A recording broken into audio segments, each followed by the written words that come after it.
Are you talking about numbers and measuring and wondering about quantities every day with your preschooler? This is the time to really be priming the pump for mathematics and building on that natural curiosity that you're seeing in your child. I'll bet you aren't aware of all the things you do every day that involve some sort of numbers or quantities. And maybe just thinking about this out loud will be enough to spark the interest in your child that will make him or her really excel in math at school. I'm Tara Tuck, and I help parents, preschool teachers, and all of you who care for young children to learn everything you need to know about speech and language, the most important part of child development.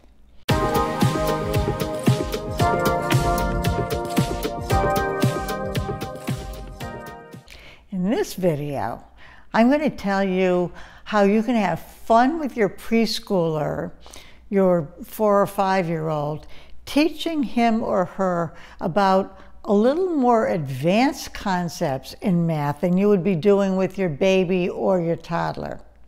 I talked about the earlier stage in my video on toddlers and babies learning math. But now your preschooler is ready to really start thinking about quantities and equations and working with numbers. I'm a speech and language pathologist and the author of The Joy of Language, The Guide to Language and Learning for Parents and Caregivers. I've given you a link to that below, so please subscribe to my YouTube channel and visit my website. As I mentioned in my last video, it's amazing how we can find mathematical concepts all around us every day. And now that your child is around 4 years old, he'll be able to really start using mathematical concepts that he's been introduced to, even to the point of being able to estimate and answer number problems that you give him. And at the end of the video, I'm going to give you a lot of good suggestions about how you can involve your preschooler in everyday math.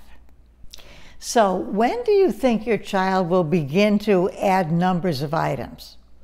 Well, if an item is added to a group, a toddler is likely to prefer any new label, whether it's the correct one or not. But between 3 and 4, she'll understand that if one object is added to a small set of objects, the number of that set changes, not just the name of the group.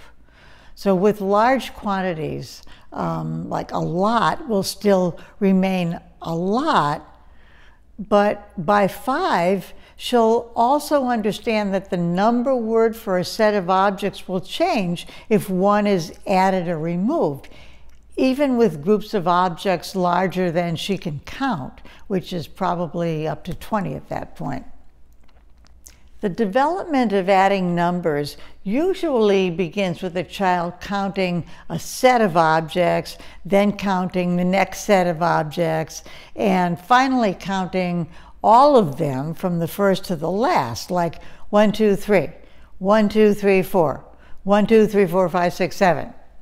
So eventually, the child will come to realize that she can continue counting from the end of the first set, like the number 3, and just continue to the end of the second set, like 4, 5, 6, 7.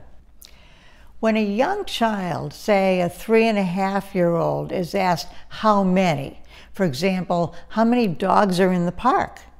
If they know how to count, they'll begin counting. He might not know, though, that the last number he says is the correct answer for how many, especially if he doesn't have a good grasp of the concept of 2 and 3. Once he understands the concept of 4, he's on his way to understanding that adding an object means a group of objects will be named by a larger number.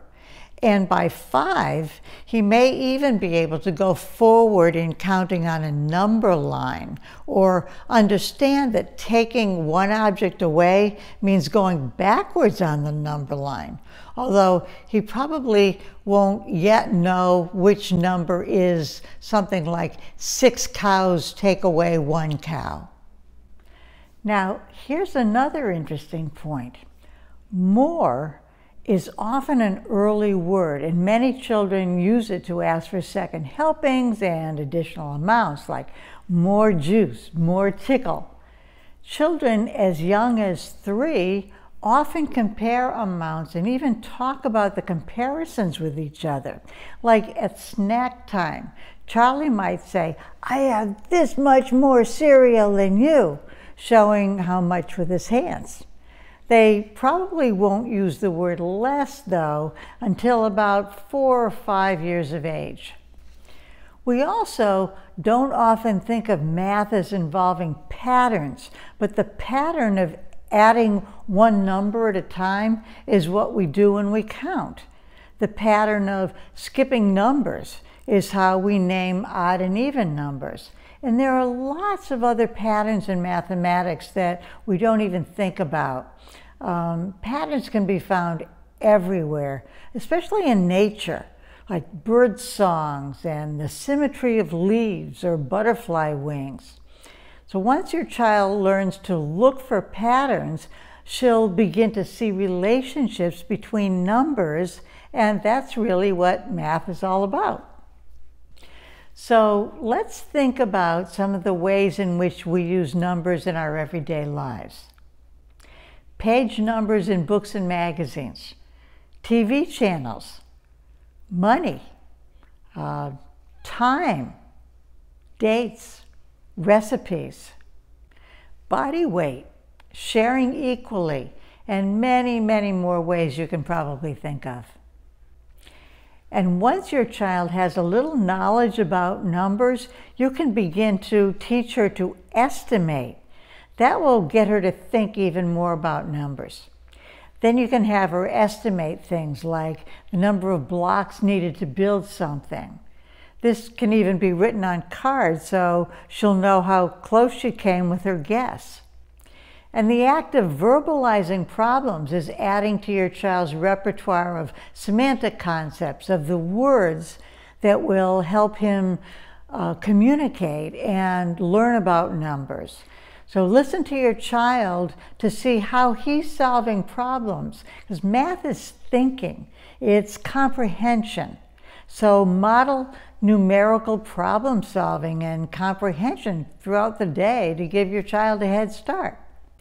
Now, there are lots and lots of ways you can introduce math to your preschooler, and I've listed pages of them in The Joy of Language, but here are quite a few to get you started. Sort toys, cars, dolls, animals, and so forth. Make cards with the number of toys in each set and have your child label them, like 5 dolls and 4 animals. Ask which is larger, largest, smaller, smallest, longer, longest, shorter, shortest, with different objects like forks and spoons, spatula, rolling pin. Then introduce another object and have your child put it in the right place according to size or length. This is also teaching word endings like the ER and EST in English. Look for things with shapes like circles, squares, triangles. You can play this as a game for riding in the car. You're probably always looking for things to do to entertain your kids. Ask, how many corners on this shape? How many edges? This teaches vocabulary, counting, and also attention to detail. Fold napkins into rectangles and triangles. Then give your child instructions on how to do it. For math, following directions, and also dexterity. Name places seen from the car in the order in which they were seen. Like first we saw whatever, then we saw whatever else, for order and sequence words. You can also deconstruct cereal boxes to see how many rectangles make up the box. Then tape them back together into its original three-dimensional container. This is a great way to recycle also.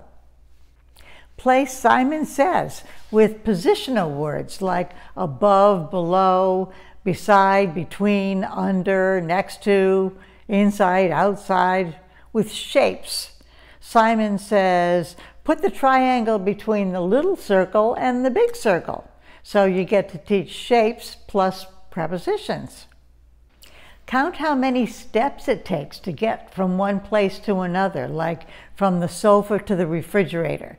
Take guesses and then see if you're close. As I said, estimating gets kids to really think about numerosity and to understand it better. Also, estimate people in a room or books on the table or spoons in the drawer, and then count them. Play Finish the Pattern with colored inch cubes like red, red, blue, red, red, blue, red, red, and have your child finish the pattern. Or any other small items like fork, spoon, fork, spoon, fork, spoon. Also, continue patterns with words like bear, cat, sheep, bear, and musical tones. Sing the same three-note sequence twice, then have your child continue, or with claps, anything. As I explained, although we don't usually think about this, patterns are a big part of mathematics. Take photos of objects that are different shapes, or find pictures in magazines and organize them into circle, square, rectangle, triangle, and all that. You can put them in regular folders, or folders can also be computer folders. Name three-dimensional shapes for your child, like sphere, cube, cylinder, cone, and explain what three-dimensional means with examples of real objects like balls and cubes and paper towel tubes, things like that. Teach more and fewer. Are there fewer horses or fewer riders? More or less? Fewer, of course, is a word that we use when something is countable, like fewer horses, and less is the word we use for things you can't count, like water. Less water, fewer horses. Which pot holds more? Which pot holds less? So try these activities with your preschooler.